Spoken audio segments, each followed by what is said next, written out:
Hey guys, what's up? We are back with another video today, and today we are doing our college football BYU prediction. So make sure you hit that subscribe button down below. Help me reach my goal of 1,200 subscribers by the end of August.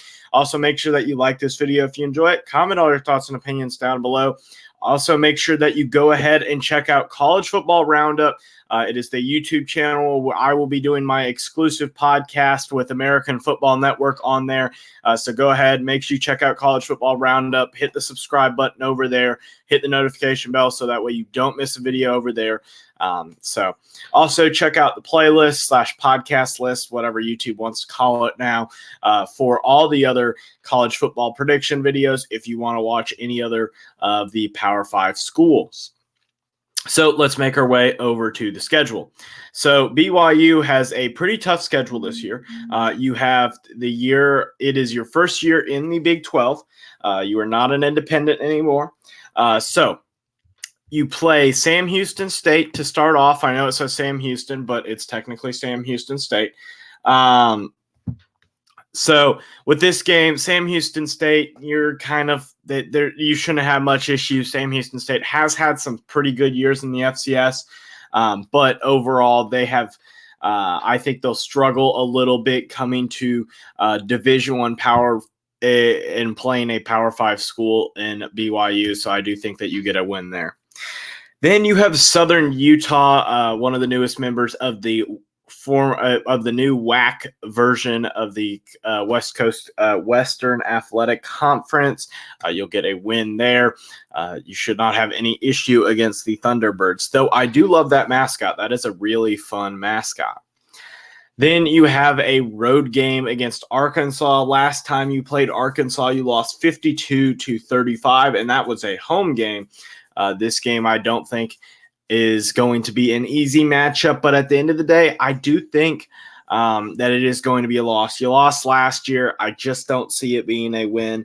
You lost by 17 points last year, and you don't bring back your quarterback and Jaron Hall, and you don't bring back Puka Nuka, even though Nuka was hurt for some of the beginning of that season.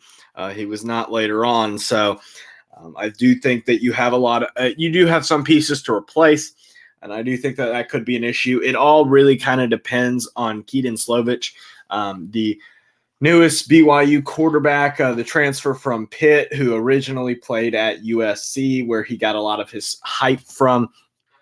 So I do think that that's kind of where it goes. Then you have your first Big 12 game ever, and you play a road game against Kansas. I think that this game is going to be close, but at the end of the day, I do think it's a loss. It's a game in Lawrence. I think Kansas football, it's back, it's ready, and they really, I think, are going to have a good year. I think Kansas is in a good spot program-wise, and I think that Kansas they have more dynamic weapons, honestly. I think that's what it comes down to, and I think offensively they're going to be able to put way more points on the board than BYU is, and I just don't know if I trust BYU's defense. And last year, BYU really collapsed after a poor showing against Notre Dame. Even though Notre Dame only beat them by 8 points, it really was the score was closer than it really was. And then you went on a terrible 4-game losing streak, losing to Arkansas and Liberty and East Carolina before finally picking up wins against Boise State, Dixie State, and Stanford.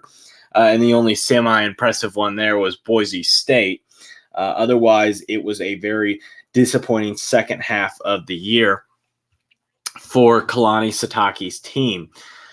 But then you do play Cincinnati. This is a home game. You'll get a win here. I think that will be your first Big 10 or Big 12 win. And I think that with Cincinnati, this is a team that they have even more question marks than BYU does entering the conference, especially at the quarterback position. They do bring in a new quarterback. Well, don't bring him in, but they do have a new starting quarterback. So I do think that that will be an issue. Or I'm sorry, they did bring one in. It's Emory Jones. So I think that Cincinnati, they'll have some struggles both on offense and defense. And with Luke Fickell gone and having a new head coach in Scott Satterfield, I don't think that this is going to be a good year for Cincinnati. I think that BYU is kind of one of those two teams of them and UCF kind of competing for who's going to be the best of the four newest members of the Big 12. Then you have a bye week before you play TCU. The bye week does help. I will give you that. But at the end of the day, I do think that this is going to be a win. I think that the bye week, that was kind of one of the big things when it came to this prediction. It kind of took away the home field advantage that TCU does have.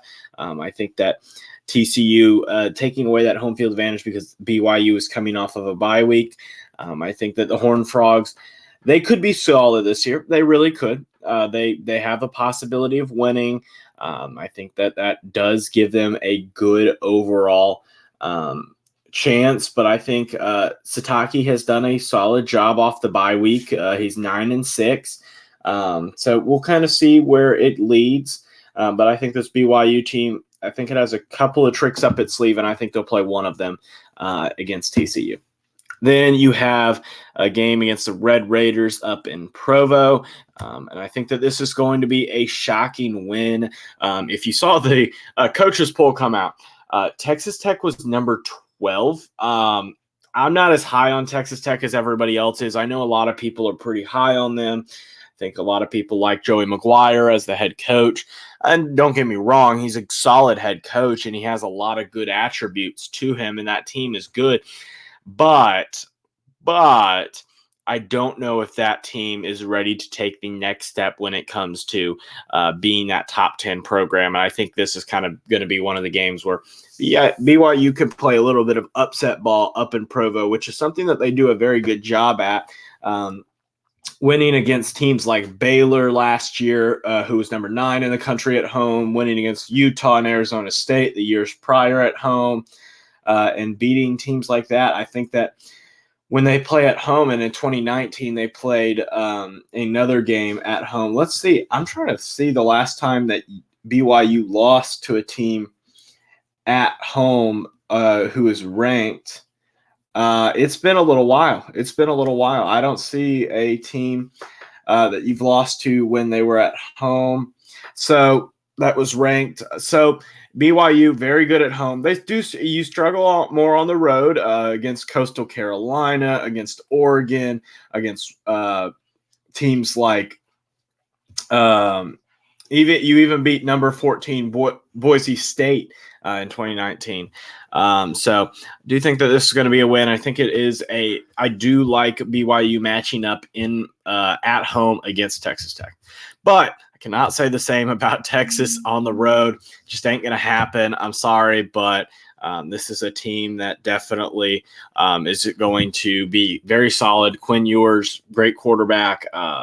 You have a lot of good wide receivers, particularly Xavier Worthy. The defense is going to be solid.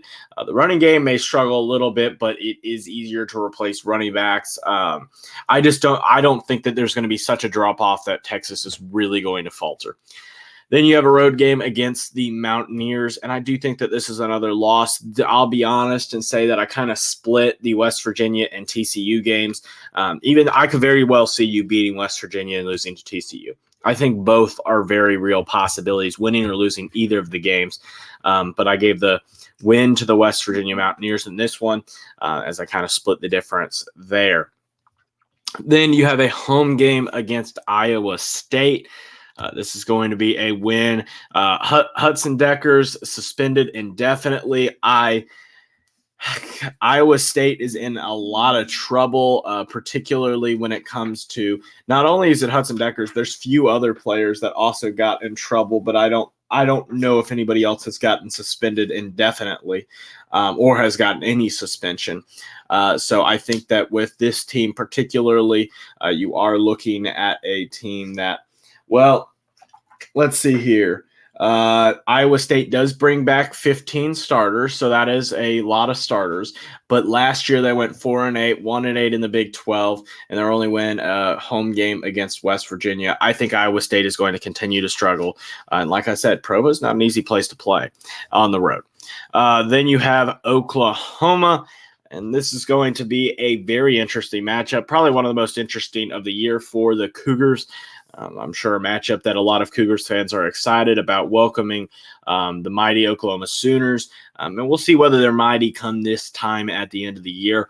I think it's really hard to predict this game because we really don't know where Oklahoma is going to be at. But what my thought is at the end of the day, I do think that it's going to be a loss. I think Oklahoma will have enough offensive firepower, and I do think that they will be able to get a win here. Though, like I said, with the Mountaineers game and TCU, you could switch the Texas Tech and Oklahoma games. I really think that those are pretty evenly matched. I think that you do win one of them, but I don't think you win both. Then you finally have a road game against the Cowboys of Oklahoma State in Stillwater. It's a tough matchup, but I think that you are able to meet Mike Gundy in the first matchup against him. I'm trying to remember if Oklahoma State, this will be the Cougars' first ever matchup in Stillwater, and the first time they ever met up. BYU lost in the Fiesta Bowl of '74. So an interesting matchup there. As you can see, I have the Cougars going a record of 7-5, which I think is a solid first year in the Big 12. I don't think you'd have an issue with it. Last year, you went 8-5 with a win in the bowl game, so it's very possible you go 8-5 again. And I think that's a pretty fair record. I think that if you go 8-5, solid year. I don't think Sataki gets in trouble with that. I think you're in a good spot, especially going into next year, though you would have to have another quarterback. So that's going to wrap up today's video. Go ahead and hit the 2 videos down below and hit the subscribe button up here. And as always, have a great day. Bye, guys.